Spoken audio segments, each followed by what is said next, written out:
Hi everyone, so today we've been recording or trying to record a video about neurodiversity and how that might lead to a ceremony held at Little Silver.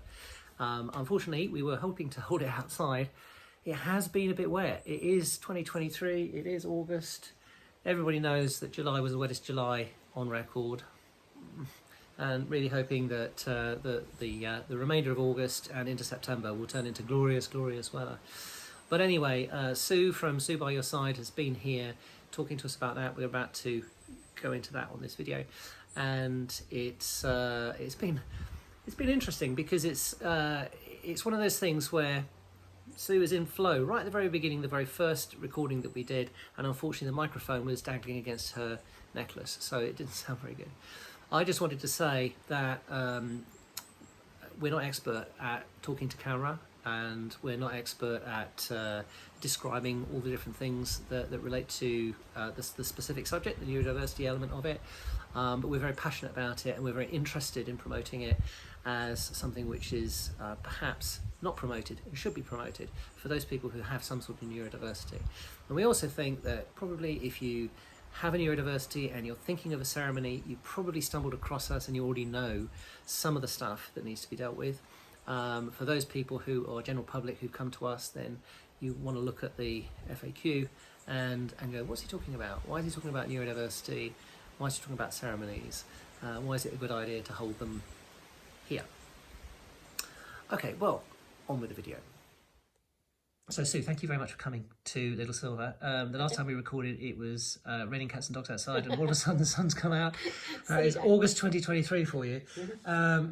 So we're talking about neurodiversity at Little Silver, just neurodiversity in general, and how it impacts wedding ceremonies, which could be held here or they could be held anywhere, with your experience at crafting ceremonies specifically for the neurodiverse. So we'll start with the question, which is, could you just briefly explain, for the benefit of people who stumbled across us, because most of the general public may not know, those people who find us probably already know, what is neurodiversity? Okay. So my understanding of neurodiversity is it's to describe people whose their brain functions differently. So they behave, they learn, they act in a different way because their brain, it's been scientifically proven, fires differently. So they just see the world in a different way. Maybe how they have to manage their life with sensory needs, anxiety, being overwhelmed, how they cope with those difficulties, but also how they can celebrate those difficulties. There's so many wonderful things that somebody with a neurodiverse needs can bring. It's just a variation on being a human being. Their brains fire differently than somebody who is neurotypical, who sees the world in the way that most of us think the world is. So how we act, behave and learn in those a normal situation. But it's just part of being a human being. There is just a variation in how the brain works. And that applies, I think most people naturally, where they've come across the term neurodiversity, they are thinking of somebody who is somewhere on the autism spectrum. But that's not the case, is it? No, there's many neurodiverse needs. So you may have people who have dyslexia, dyscalculia, dyspraxia, Tourette's, PTSD. These are all neurodiverse needs that many of the population have. I think they're saying now between 15 and 20% of the population will have a neurodiverse need. Fantastic, thank you. Accepting. So I suppose it could be obvious, but maybe it isn't obvious, why this would be a concern for someone who wants any kind of ceremony, whether it's a wedding or a funeral or a vow renewal or whatever else. Why would it be a concern for someone with a neurodiversity? Because many people who've got neurodiverse needs may find that they have got sensory needs, they may find they've got anxiety needs, and often ceremonies can be completely and utterly overwhelming because they are different. They require you maybe to wear different clothing, you might have different foods, there'll be different sights, sounds, smells. It alters the whole thought process about wanting to get married, say, because it's just can seem overwhelming. It just seems too much, it just seems too difficult. And it doesn't have to be. With adjustments, with changes, with thinking about the precise details of the day, anything can be overcome, and you just need to think through what your needs are, what your thoughts are, and how you'd like your wedding to run, or your vow renewals, or your naming ceremony, whatever it may be, and think about what your needs are, and then think about how they can be adjusted to make it a day that you will treasure and want to be personalised for you. You've talked about the adjustments there. That's not something that a registrar particularly has flexibility to achieve. Yeah. Is that right? Yeah. So many people who want to get married with a registrar will book the registrar. You'll either go to the registry office, or the registrar can come to the licensed venue. But the registrars have to follow a set script. They'll be wonderful and very professional and very compassionate, kind people, but they have to do the legal part. They have to follow a set script. This means that they cannot be very accommodating to other things, other needs, because they are doing the legal part.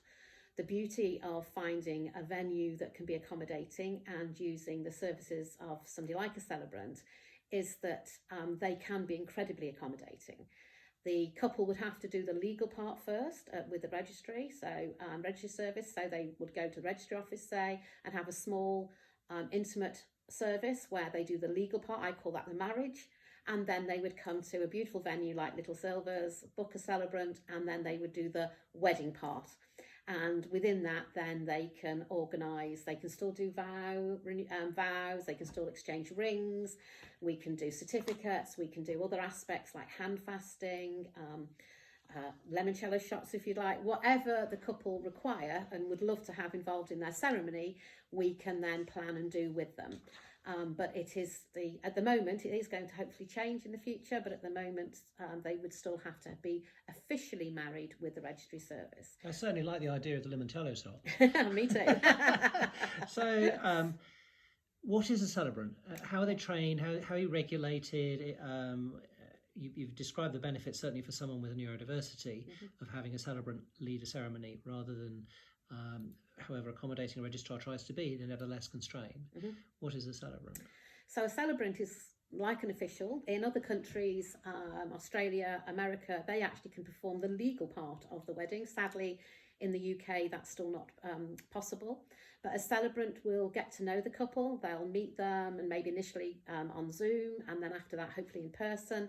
They'll plan the wedding from beginning to end, absolutely accommodating anything that a couple would require. Most celebrants will send out questionnaires to the couple to find out about how they met, how they proposed, what they love about each other, what drives them mad about each other.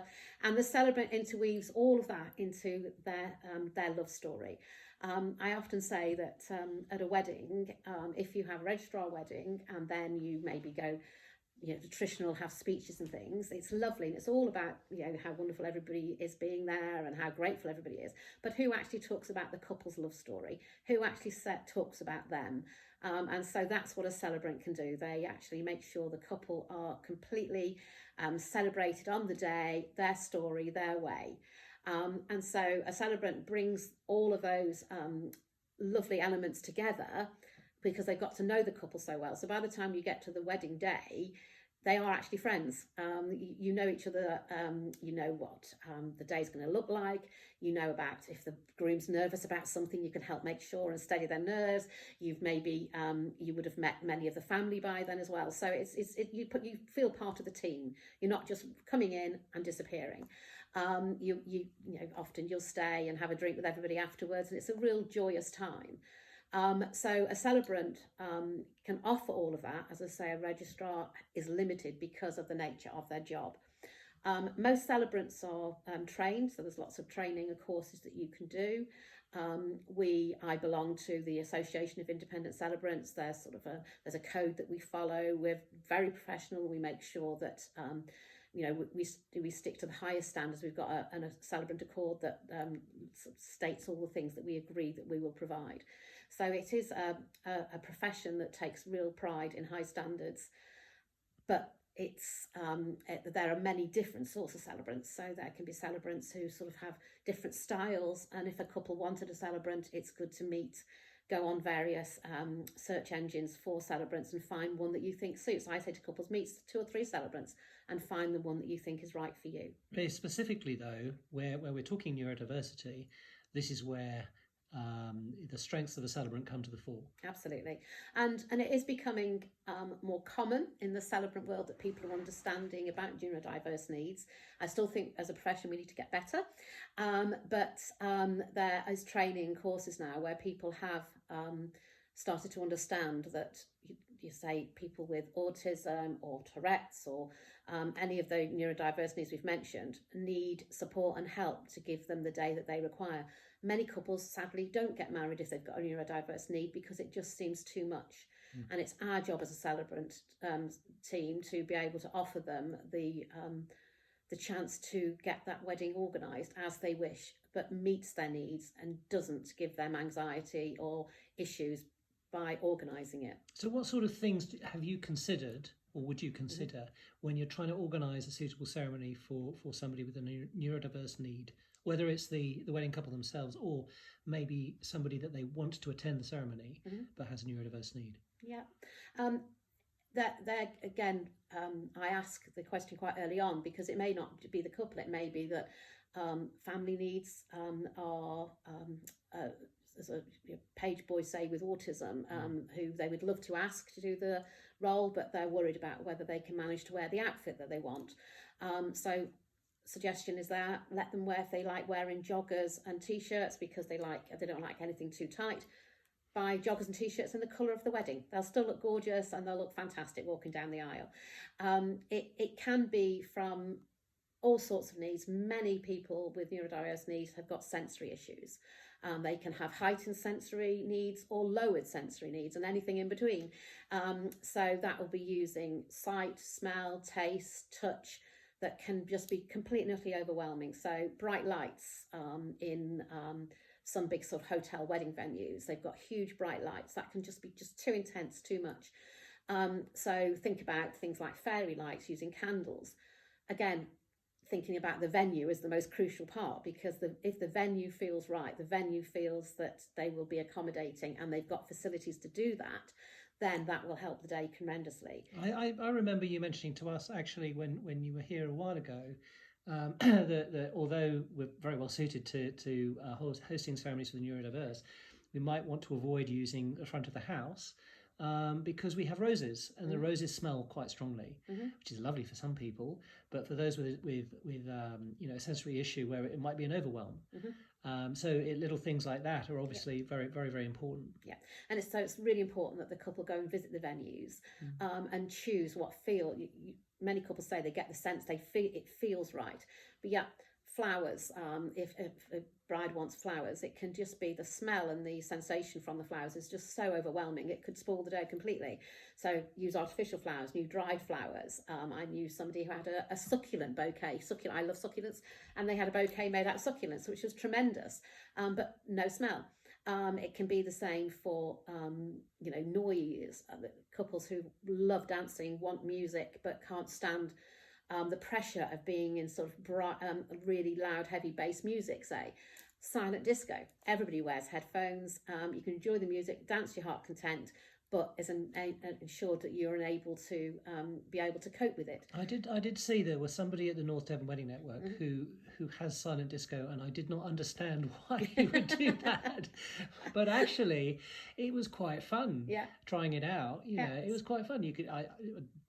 It does look weird if you're not part of the actual, It does look very strange.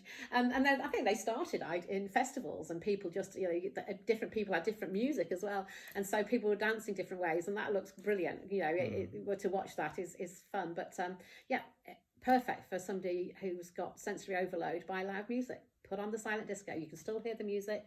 And also many autists wear headphones, and so if everybody's wearing headphones, everybody's the same, level playing field.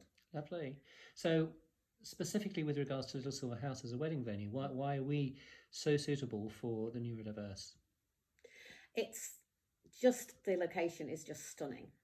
It's beautiful, the views are stunning, it's very calming, very tranquil.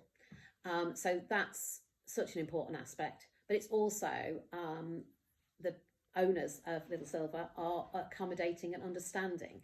I have to say that many big venues, especially big, I'm not knocking big hotels, but many big venues, it's a lot of weddings one after the other, and it's having that time to be accommodating to needs. It does take time. You've got to sit together, you've got to plan it, you've got to look at those adjustments that need making, you've got to have those precise details. And the word I like to say is, you have permission to tell us what those details are. What do you need so that we can help you have the wedding that you need? And that doesn't come by, just a quick meeting. This takes time, it takes thought, it takes experiencing it. So definitely experiencing the venue, visiting, looking at all the elements that you would want talking. There's a beautiful fountain here, but that could be noisy. It could be too noisy, just the noise of that. Most people would find that calming, not everybody. Mm-hmm. So it's all those sorts of things that we need to consider. And the Little Silver, with the beautiful location, with having people who are willing to work with that, makes it just perfect. That's fantastic. We certainly have an off switch for the fountain, so that's not a problem. It filters the pond, but we can turn it off if it's a problem. And similarly, we can recommend that people have their ceremony away from the veranda if the roses are too much of a problem, and so on and so forth. Yeah. So that's brilliant. Thank you very much indeed, Sue. And let's look forward to hosting some ceremonies for the neurodiverse here in some point in the future. Be absolutely fantastic if you can. Here we go. Okay, so I will be interrupted by Daxon now. So we've tried this piece of camera 3 or 4 times. Obviously, we're not master filmmakers, and we're just stopping for tea and around sandwiches. And whilst I'm walking over this way, I'll explain that we were in flow when we first kicked off, but unfortunately the microphone was picking up quite a bit of noise, and so we wanted everything to appear genuine and honest and obviously interesting. But it feels a bit more stilted when you actually look at the video. Apologies for that.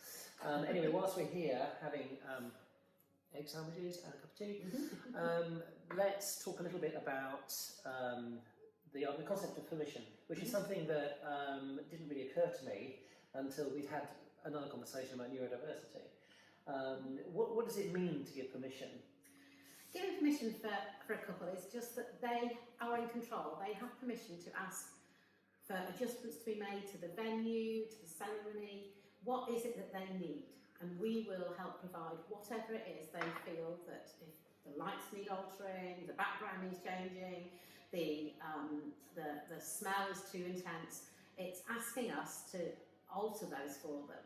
So we are giving you permission to ask us what you need, and we can help provide that for you. I actually think that when it comes to ceremonies,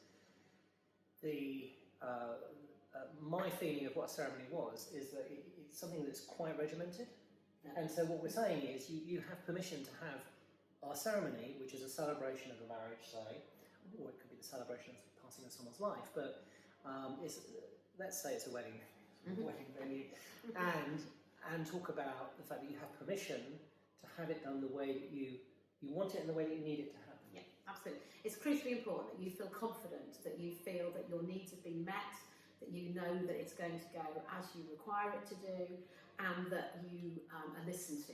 The adjustments that you needed to make the day go exactly where you need it to be, the day you agreed, have been listened to, and we have done everything we can to meet those needs.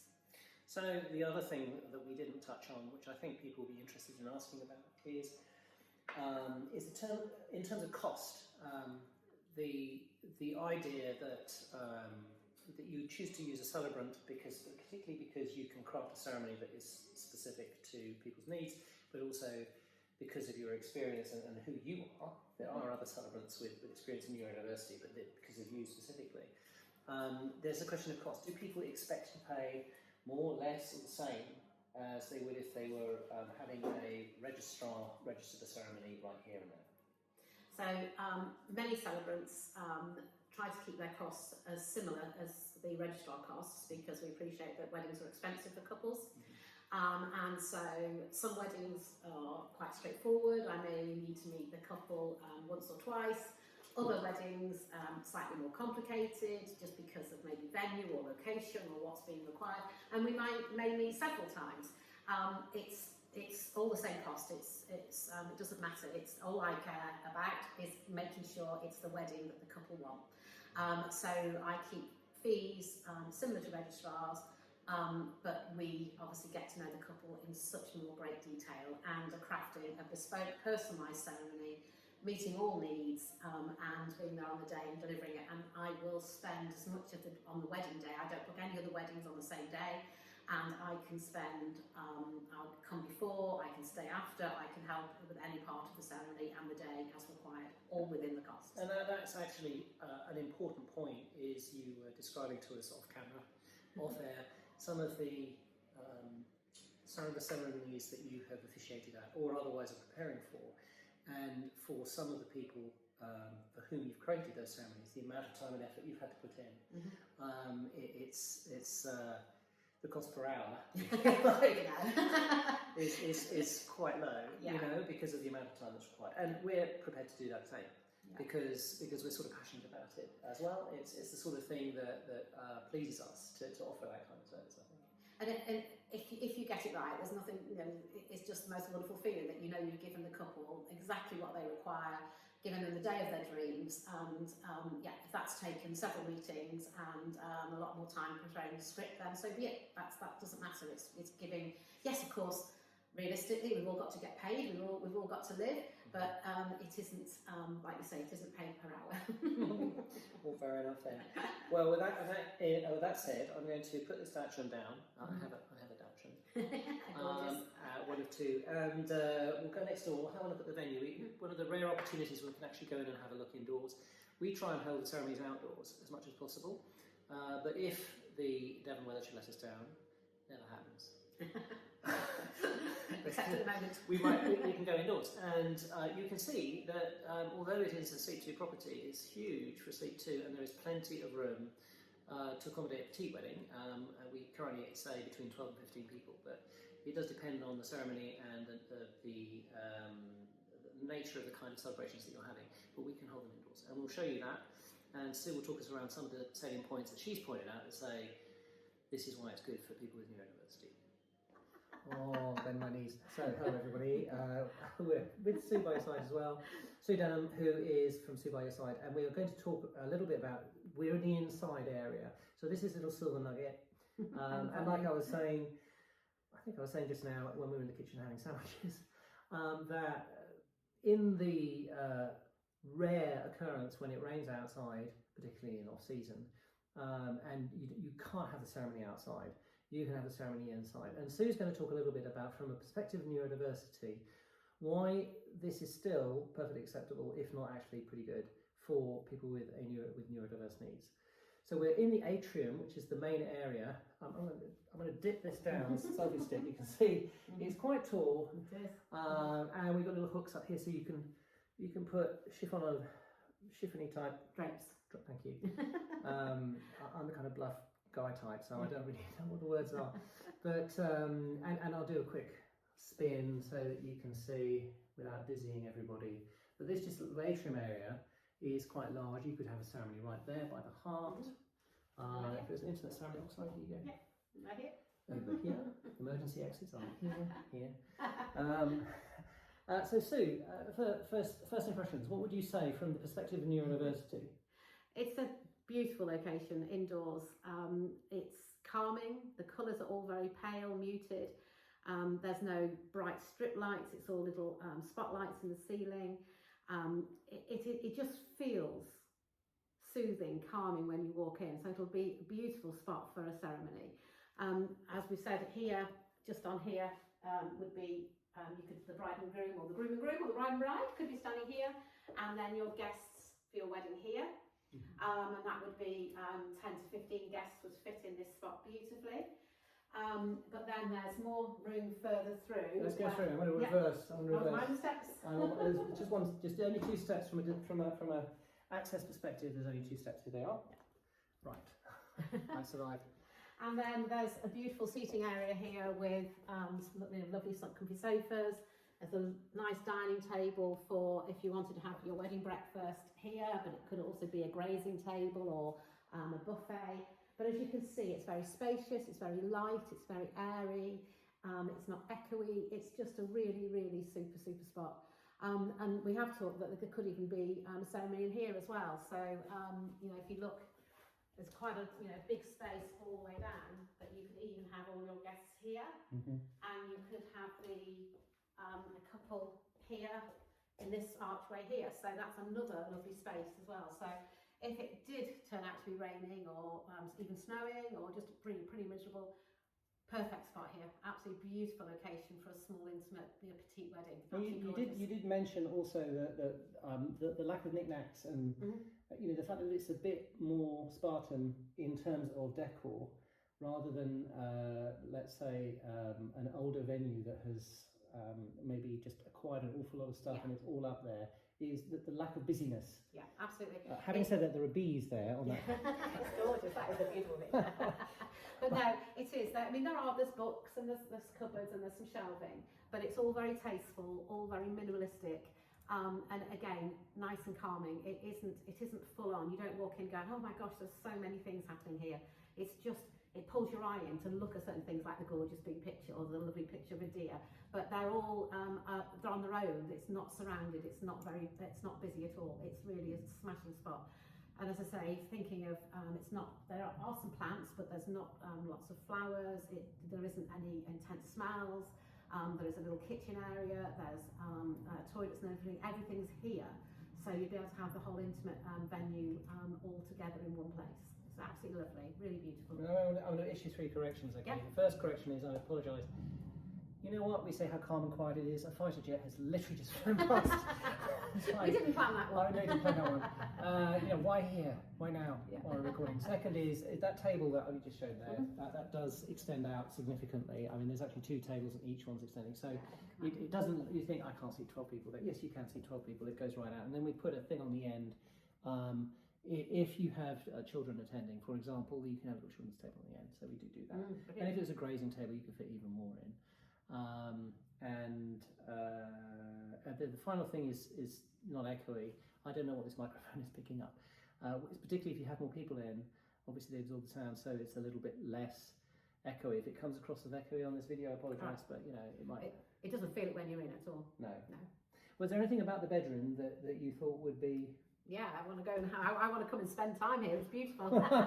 But specifically, rather than picking it up from a neurodiverse perspective. Yeah, absolutely. No, it's all just been the colours, the space. It'd be lovely if you are having your wedding ceremony here and you just needed to have somewhere that you just wanted to break away. The bedroom literally is through the door there, so you could just go and have a lie down, just take your time away while everybody else was enjoying a drink and made some canapes or something. And it's the bathroom and everything's through there as well. So it's all here. You haven't got to go anywhere, which again can be very, very comforting to know that everything's within easy access and easy reach. And there is another bathroom or cloakroom just around here. So don't feel like if you have to lock yourself away that you're preventing people from using the loo. That's perfect for the guests. The other thing I'll just point out whilst we circle around and make you dizzy is that over, and you see the Wivy is out there as well. And so if you needed to retreat to somewhere that's in a separate building, then you can do that, because the Wivy is a lovely place to just go and be. I would take you out there, but I forgot to bring the key. So there we go. So in summary, this is the inside. This is what it would be like if you were to hold a ceremony indoors. Preference is outdoors, obviously, because it is that much calmer and quieter and more spacious. Unless, of course, you have agoraphobia, in which case you'd want to be more inside. But if your neurodiversity is something which is stemmed by enclosed space and noise and all of those other things, and you would feel more relaxed being outdoors, then obviously that is one of the reasons. One of, obviously the view is there as well, but one of the reasons why you prefer outdoor ceremonies. The option is here though, if it turns out not to be the case. And also then what we would do is, if it is indoors, we would then take your lead, listen to what you felt was, if there needed any alterations, or you wanted things moving, or the lighting, or whatever it would be to consider, then we can find ways around that. But actually when you see it, you think, gosh, this is a perfect place to start your journey on finding the perfect venue, because so many things have already been thought through. But the whole point being is that we would then listen to any of the needs that you had and help you through those. I guess the final point, actually something I don't think I mentioned when we were in the kitchen just now, is when it comes to booking your wedding, if we ask you the question, do you have any hidden needs, specifically around neurodiversity, as you're booking a wedding with us, because usually people book the venue first, then if you answer yes to that, what we will do is we will immediately point you towards a celebrant, probably Sue, to be honest. Not just because she's recording the video, but because she knows what she's doing. And Sue is the one who goes through and pays attention to all the details that matter, and of course very familiar with the venue, so very familiar with what would best suit what you tell her you need. And then she would direct us in making sure that everything is as it should be for the ceremony. Okay. Yeah, and so you know, we would spend time either on Zoom or, if possible, come up for a visit, talk through everything. I'll get it all written down, make sure we all agree that what you're asking we can adjust to, and then we would speak to everybody here and then make sure we provide exactly what it is you need. Cool. Lovely. So thank you very much indeed. Okay. My pleasure. Putting up on YouTube now. Oh. Bye.